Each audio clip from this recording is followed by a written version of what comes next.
Hey, it's Clay, and this will be a video chart on ticker symbol DCIX. We will take a look at the 30-minute time frame. Real quick, what do I mean by 30-minute in case maybe you're new to charts?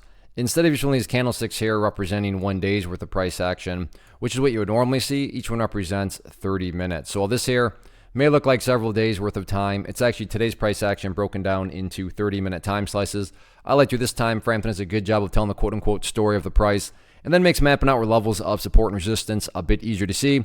Very nice movement today, not only from the price action point of view, but you look down here at the volume and well above average volume on the day. So a lot of eyeballs on this one. So let's map out some areas of support, and then we can talk levels of resistance. So the first level of support is what I would call the ideal level. When we say, hey Clay, what would make this chart look the absolute strongest going forward? And that would be if the price could stay up there above the dollar mark. Now, don't get me wrong. If the price falls below $1, I'm not saying the entire chart's destroyed or ruined or anything like that. But yeah, if the price could manage to stay up above that level, that would definitely be a massive sign of power going forward.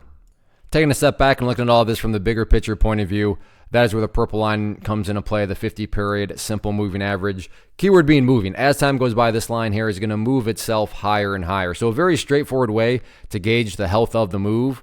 That right there I'm defining as the move. Just watch that purple line. As long as the price stays above that line, as the line itself moves higher and higher, then the bulls are in full health, the bulls are in full control. However you must visualize that, that is what has been represented. Again, yeah, staying above $1 would be great, but from the grand scheme of it all, as long as the price is above that purple line, the bulls 100% own the chart. What about levels of resistance?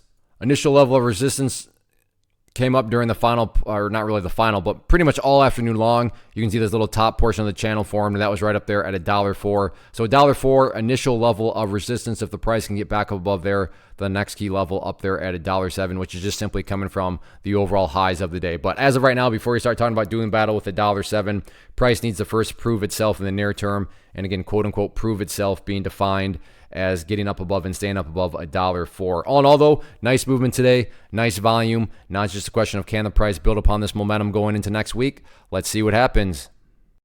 One of the biggest questions that I get is, hey Clay, how do you find the stocks that you trade? So what I've done is put together a free resource guide where I talk about the tools that I use to locate stocks that I find interesting and think may have potential. So if that sounds like something that could add value to you as a trader, then click on the image that is up on the screen right now and I will email you the guide. The guide itself is very short and to the point, and best part, it's completely free. Thanks for watching the video. Let me know if you have any questions.